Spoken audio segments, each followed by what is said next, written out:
Je voudrais donc commencer mon propos en remerciant Dieu Tout-Puissant qui nous a permis donc de nous retrouver ici en bonne santé ce matin pour célébrer donc la Journée internationale de la jeunesse.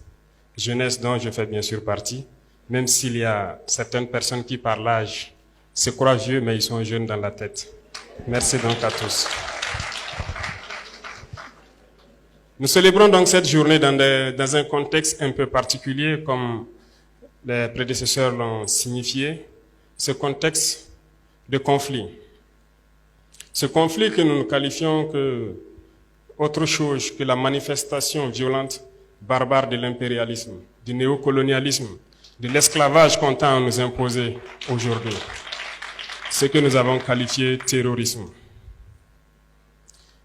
Mais comme ils l'ont dit, nous avons fait appel à la jeunesse à un moment donné pour combattre ce fléau.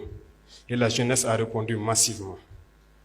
Aujourd'hui, plusieurs jeunes sont enrôlés comme VDP et d'autres attendent. Nous pouvons les voir à travers les artères de nos villes. Cela nous va droit au cœur et nous osons croire que les jeunes ont compris pourquoi nous devons nous battre. Si nos aïeux se sont battus pour nous léguer des terres qu'on appelle aujourd'hui Burkina Faso, cela veut dire que nous devons nous battre aussi pour léguer quelque chose à nos enfants. Si Dieu a fait que notre génération est confrontée donc aujourd'hui à ce combat, c'est parce qu'il sait que nous avons la capacité d'y arriver.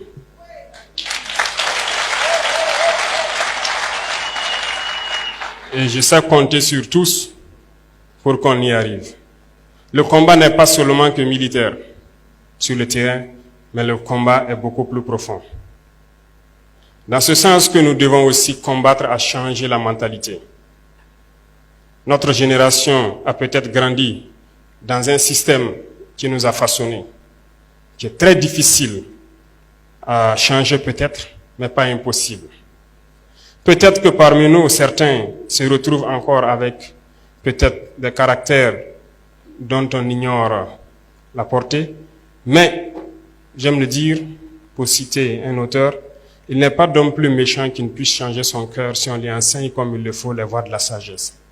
Je pense que chacun d'entre nous peut changer. Et dans ce sens, il y va de soi qu'on puisse se pardonner lorsque quelqu'un n'est pas sur la voie qu'on espère, mais en même temps en lui enseignant les bonnes manières pour qu'on puisse changer. Parce que l'arme fatale de l'impérialisme aujourd'hui, c'est la manipulation. Et la jeunesse est la cible. Notre pays, ou je dirais l'Afrique, est en majorité jeune. Et la jeunesse est la cible de cette manipulation. Et lorsque l'on découvre, il faut combattre cela. Et la plupart du temps, l'impérialisme n'est pas forcément ceux qui viennent d'ailleurs, mais ils sont parmi nous. Et c'est parmi nous que la manipulation naît. J'invite la jeunesse à s'en départir, à toujours chercher l'information juste et à toujours penser à nos patries, à nos différentes patries partout en Afrique. Je répète, si nos aïeux nous ont laissé une terre que nous avons trouvée, nous devons laisser de meilleures terres pour nos enfants. En ce sens, aujourd'hui, nous sommes réunis pour parler donc des problèmes de la jeunesse. Nous allons nous faire des promesses, certes, voir des perspectives, mais aussi se lancer des défis. Je pense que les parrains et la marraine vous ont lancé des défis. Et le ministre a souhaité vous donner chacun 300 francs. Mais je crois que le défi va au-delà de cela. Parce que il faut que la jeunesse comprenne aussi quelque chose. Nous, au niveau de l'exécutif, nous prenons des mesures, mais nous avons besoin aussi de vous parler, de vous sensibiliser, pour qu'ensemble nous puissions relever les défis qui sont aujourd'hui posés à nous. Pourquoi je dis cela? Lorsqu'ils racontent leurs histoires, on se rend compte qu'ils se sont battus d'eux-mêmes pour y arriver. Aujourd'hui, comme le ministre l'a signifié, instruction a été donnée pour qu'on puisse créer un fonds unique qui puisse soutenir la jeunesse dans l'entrepreneuriat. On ne vous demandera pas peut-être de partir de zéro, mais il y aura un minimum pour vous accompagner et vous aider. Parallèlement à cela, il y a très peu de temps, nous avons tout fait pour élaguer tout ce qui est fiscalité au niveau donc des jeunes entreprises qui devront se créer. Cela pour accompagner que vous ne vous retrouvez pas confrontés dès les premières années à certaines difficultés. En plus de tout ça, je pense, comme il l'a annoncé, nous pensons beaucoup à la formation professionnelle. Et c'est l'une des réformes majeures donc, de ce département. Et je pense qu'au passage à l'université, on l'avait bien fait savoir, il ne s'agit pas aujourd'hui de bosser, d'avoir un diplôme et de chercher à être employé. Il s'agit aussi d'apprendre des métiers et de pouvoir exercer. Donc, nous cherchons aujourd'hui à réorienter une bonne partie de la jeunesse vers l'emploi professionnel. Ce qui va sans dire que nous devrons construire beaucoup de centres de promotion donc, de l'enseignement professionnel et pouvoir apprendre beaucoup de métiers aux jeunes parce qu'ici nous regorgeons de beaucoup de ressources.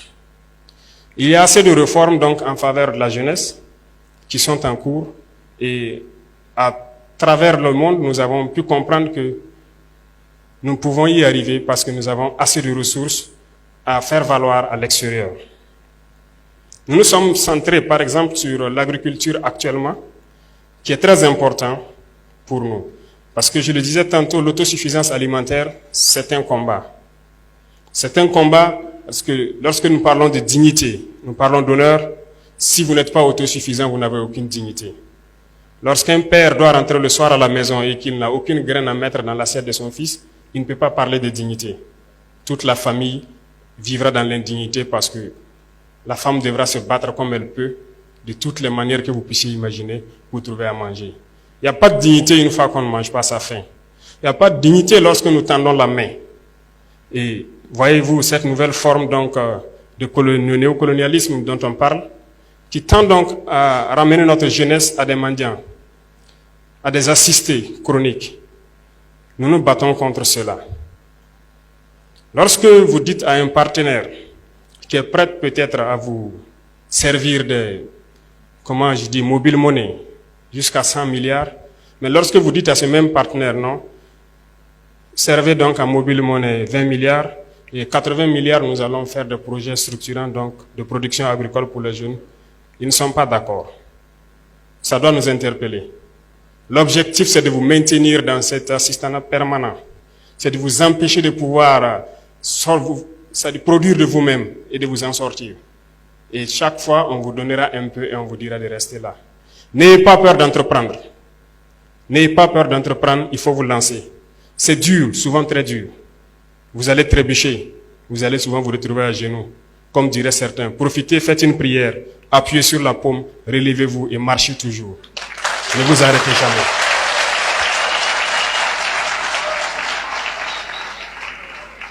Et même ceux qui ont de l'emploi quelque part, ne vous en tenez pas seulement à votre emploi.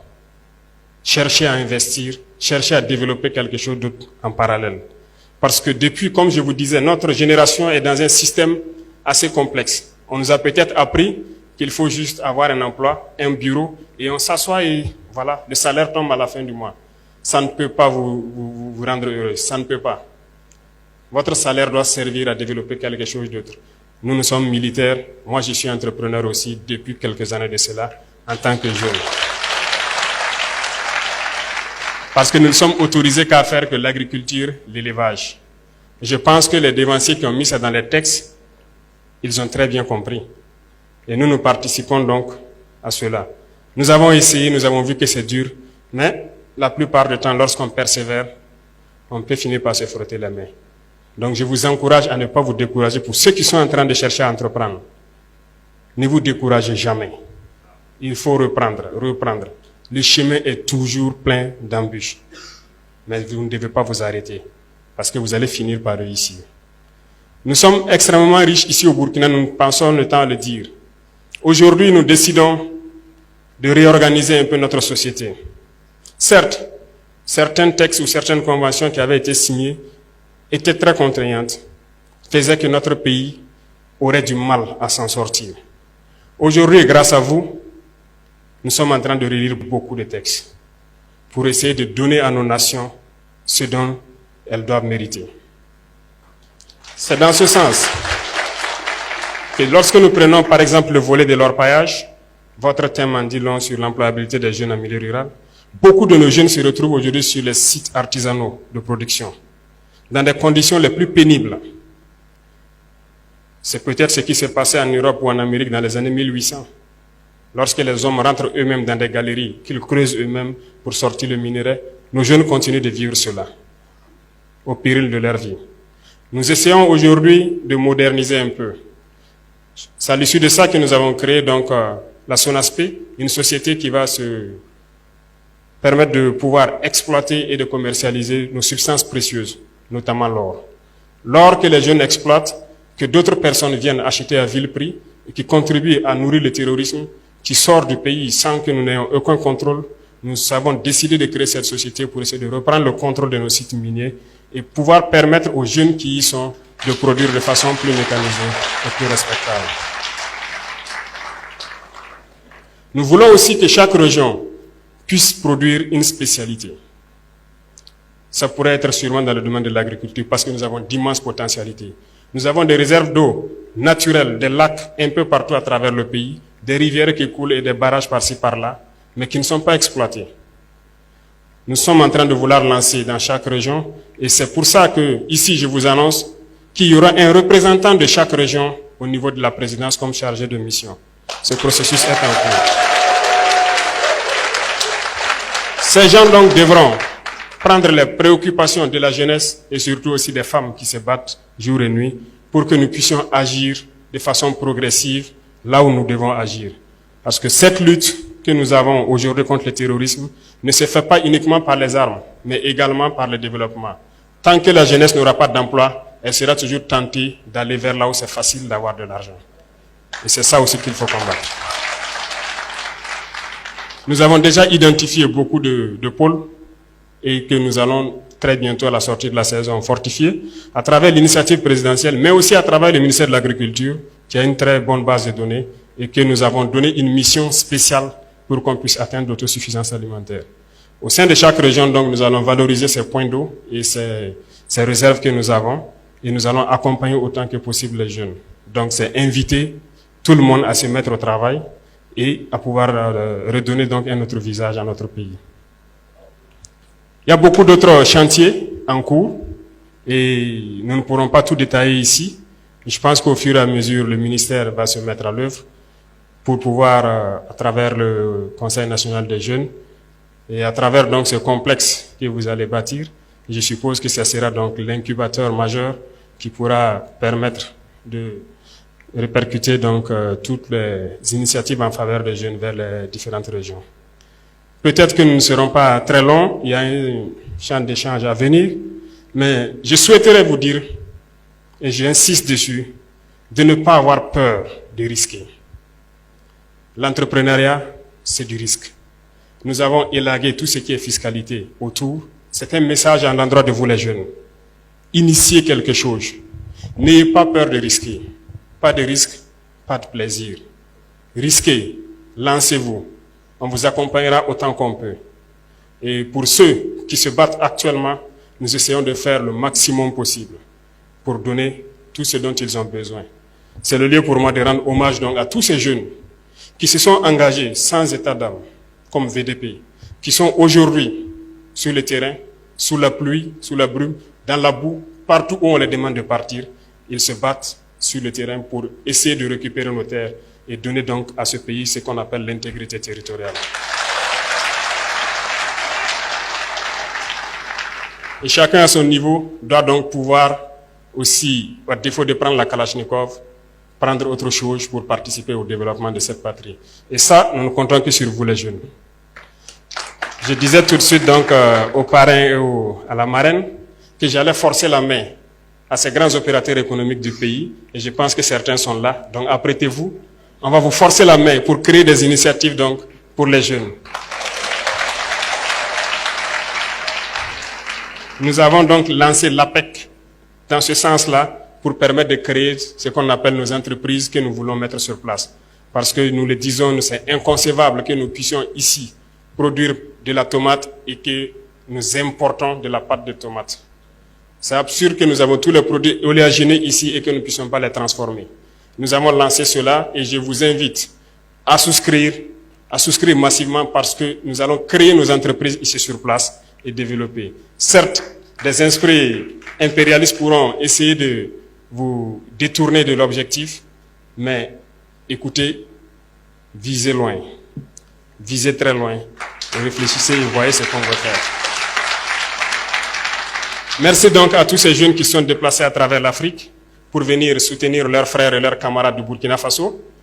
Nous vous disons merci, nous vous souhaitons de passer un très bon séjour au Burkina Faso et souhaitons que vous puissiez retourner en paix et aussi lancer le message à l'endroit de toute la jeunesse africaine. Parce que le combat que nous menons, ce n'est pas uniquement pour le Burkina Faso, mais c'est un combat pour toute l'Afrique. Il est temps qu'on se réveille et que nous ne soyons plus amenés à traverser l'océan, à mourir pour aller chercher l'Eldorado tant vanté. On peut le créer ici. Mettez-vous au travail et je pense que c'est possible. Donc merci d'être venu nous accompagner dans ces moments donc, de partage et de réflexion. Sur ce, je voudrais vous dire donc, restez en veille parce que le combat qui a commencé sera long, dur, mais ce n'est pas impossible parce que nous croyons que bientôt nous allons y arriver. Merci beaucoup à vous.